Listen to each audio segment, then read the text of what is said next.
Sir నమస్తే అండి. Srinivas లోకలేనా? Local సరే, అంటే ఇది మూర్తినగరా మీరు? సరే, ఏం లేదు, ఇప్పుడు జిహెచ్ఎంసీ ఎన్నికలు రాబోతా ఉన్నాయి. సో మరి జిహెచ్ఎంసీ ఎన్నికల్లో అన్ని పార్టీలు ప్రధానంగా పోటీ పడతా ఉన్నాయి. లాస్ట్ టైం బీజేపీకి 48 సీట్లు, బీఆర్ఎస్ కి సమానంగా వచ్చింది. సో మరి ఈసారి కాంగ్రెస్ కూడా ఉంది కాబట్టి, అదేవిధంగా పవన్ కళ్యాణ్ అండ్ కవిత వీళ్ళందరూ వస్తా పోటీ చేయండి. ఎలా ఉండబోతుంది, మీకు ఏమనిపిస్తుంది? మీ అంటే ఓటర్ గా ఇక్కడ ఉన్న సమస్యలు, వాటర్ గానీ, డ్రైనేజ్ గానీ, మరి ఎలా అనిపిస్తుంది ఒక ఓటర్ గా? మీ అభిప్రాయం? నా అభిప్రాయం అయితే సార్, ఈసారి గవర్నమెంట్ అయితే కరెక్ట్ గా లేదు సార్. డ్రైనేజ్ సిస్టమ్ కానీ, మన జీఎస్ఎం అంటే మన క్లీనింగ్ చేసే సిస్టమ్ కానీ అసలు నాకు ఏ మాత్రం బాగోలేదు. అసలు సిస్టమ్ అసలు బాగలేదు. పట్టించిన నాదోడు లేదు. వర్షాలు పడుతుంటే కూడా డ్రైనేజ్ వాటర్ ఫుల్. అసలు ఎప్పటికప్పుడు ఏ రోడ్డు చూసినా కూడా డ్రైనేజ్ వాటర్ మొత్తం మురికి వెళ్ళడం, డ్రైనేజ్ నీళ్ళ రావటం, ఇదే సిచ్యువేషన్ అయిపోతుంది. అండ్ బీఆర్ఎస్ గవర్నమెంట్ లో కూడా ఇంత లేదు, బాగానే ఉంది. గోపీనాథ్ గారి సర్వీస్ బాగుండదు. ఇప్పుడు అసలు సిస్టమ్ పట్టించుకునే నాదో లేడు సార్. ఎవ్వరూ అసలు దాని గురించి మాట్లాడేది లేదు. ఏదైనా వాళ్ళ ప్రాసెస్ వాళ్ళే ఫాలో చేసుకుంటున్నారు కానీ అసలు పట్టించుకునే నాదో లేడు. అస్సలు బాగలేదు. 100% బాగాలేదు. సో మరి ఇప్పుడు జిహెచ్ఎంసీ ఎన్నికలు వస్తున్నాయి కాబట్టి, ఇది క్లీనింగ్ సెక్షన్ కి, వాటర్ కి, డ్రైనేజ్ సంబంధించినటువంటి ఎన్నికలు కాబట్టి ఇవి ఎలా ఉండబోతుంది? ఇప్పుడు ఈసారి మార్పు కోరుకున్నారు? 100% కోరుకుంటారు. ఎందుకంటే ఇప్పుడు వర్షాకాలం పడుతుంది. వర్షం పడితే ఎక్కడ రోడ్ బ్లాక్ అయిపోతున్నాయో, ఎలా ఇబ్బంది పడుతున్నారో మీకు ఐడియా ఉంటుంది. సో మనం ఎంత సఫర్ అవుతున్నాం మనం తెలుసు. చిన్నపాటి చినుకులు పడితేనే మొత్తం బ్లాక్ అయిపోయి ఆగిపోవాల్సి వస్తుంది. ఎక్కడ డ్రైనేజ్ నీళ్లు వెళ్ళిపోవడానికి ఆ సిస్టమ్ లేదు, అసలు లేదు. ఇప్పటికైనా సరే దాన్ని చూసి గవర్నమెంట్ కొంచెం ముందుకు వచ్చేసి ఏమన్నా ప్రాసెస్ ముందు చేసుకుంటే కరెక్ట్ గా ఉంటుంది. లేదు. సో మరి లాస్ట్ టైం బీజేపీకి 48 స్థానాలు వచ్చినాయి.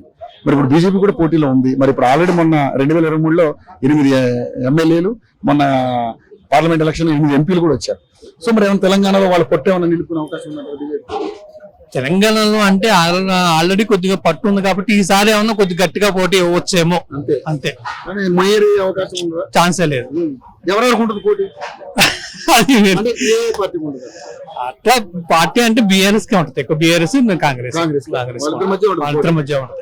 ఇవన్నీ నామకావాస పార్టీలే సార్, ఇంకా అంతే. నేను మొదటి నుంచి చూస్తున్నాం కదా, గట్టిగా ఉండాల్సిందంటే బీఆర్ఎస్. జనాలు ఏంటంటే అట్లా ఒకసారి ఒక చూద్దాము, ఒక అవకాశం ఇచ్చాము, చూసాము, కానీ ఏమి లేదు. సో మీరు అన్నట్టుగా మీ పాయింట్కి వస్తా, మరి తెలంగాణ తెచ్చిన పార్టీగా 10 ఏళ్ళు బీఆర్ఎస్ కి ఇచ్చారు. ఇచ్చిన పార్టీగా కాంగ్రెస్ కు 5 ఏళ్ళు ఇచ్చారు. మరి సహకరించినందుకు బీజేపీకి అవకాశం లేదంటారా? బీజేపీకి అటు ఏమైనా అవకాశం ఉంది కానీ మన సైడ్ అవకాశం తక్కువే సార్. అంతే. అట్లా అంటే దాదాపు 21 రాష్ట్రాల్లో అధికారం ఉంది బీజేపీ. అది చూడాలి, అది ఎట్లా పబ్లిక్ ఒపీనియన్స్ ఎలా ఉంటాయో దాన్ని బట్టి. నా ఒపీనియన్ అయితే బీఆర్ఎస్. ఎట్లా అంటే పథకాలు ఎట్లా అనిపిస్తుంది కాంగ్రెస్? 6 గ్యారెంటీలు అంటున్నారు కదా. అంటే సార్ ఎక్కడ అది ఎక్కడో ఇంప్లిమెంట్ ఏం లేదు. అది ఎవరికో కొంతమందికి వర్తిస్తుంది, అందరికి రాదు. ఎవరికి పెద్దగా రావు. ఇంత మటుకు రేషన్ కార్డు అప్లై చేశారు వాళ్ళు, ఎవరికి రేషన్ కార్డు లేవు. మాకు రేషన్ కార్డు లేదు. అప్లై చేసుకోండి, మార్పులు చేసుకోండి. రేషన్ కార్డు అర్హులేనా? అర్హులే. 2 సార్లు రిజెక్ట్ చేశారు. అంటే ఎందుకు రిజెక్ట్ చేశారు? వాళ్ళకే ఉండాలి, వాళ్ళకి మనం కావాలి. లేదు, రేషన్ కార్డు లేదు అంటే మీకు ఏ పథకం మీకు రాదు. తిరగాలి సార్, ఆఫీసుల చుట్టూ తిరగాలి. మనం చేసే ప్రైవేట్ జాబులు ఎక్కడ తిరుగుతాము? ఇవాళ రేపు ఒక్క పట్టించుకున్న నాదులు లేడు, ఉండడు, పట్టించుకోడు. వాళ్ళు ఇది. సరిగ్గా ఫైనల్ గా ఇప్పుడు ఎస్ఐఆర్ అని ఇప్పుడు వచ్చింది, అంటే దొంగ ఓట్లు తీసేసే. సార్ ఏమనిపిస్తుంది ఒక ఓటర్ మీరు ఎలా చూస్తారు? నేను దాని అయితే తీసేయాల్సి వస్తాను. దొంగ ఓట్లు అయితే అది ఎవరు మనం చేయకూడదు, దగ్గర చేయకూడదు, దాన్ని తీయాల్సిందే. అట్లా. సో ఎవరైతే ఓటర్ అర్హులో వాళ్ళే. కానీ ఇప్పుడు ఉన్న సిచ్యువేషన్ లో ఉన్న ఓటర్లని డిలీట్ చేసేస్తున్నారు. అలాంటి సిచ్యువేషన్ వస్తున్నాయి కదా. ఉన్న ఓటర్లనే ఉన్న ఓటర్లకే వాళ్ళని డిలీట్ చేసేస్తున్నారు. వాళ్ళకే ఓటు హక్కు ఉండలేదు. ఎప్పుడు 2002 అంటే అప్పటి నుంచి తీయాలంటే ఎట్లా తీస్తారు? ఇక వాళ్ళు గవర్నమెంట్ వాళ్ళు సర్వే ఎలా చేసుకుంటారో వాళ్ళు దాన్ని బట్టి వాళ్ళు డిలీట్ చేసుకుంటారు. చెప్తున్నారు అర్హులైన ఓటు హక్కు ఓటర్ ఉన్న వాళ్ళని ఓటర్లను రిమూవ్ చేసేస్తున్నారు వాళ్ళు. ఇంకా దొంగ ఓట్లని వాళ్ళు చేయాలి అట్లా.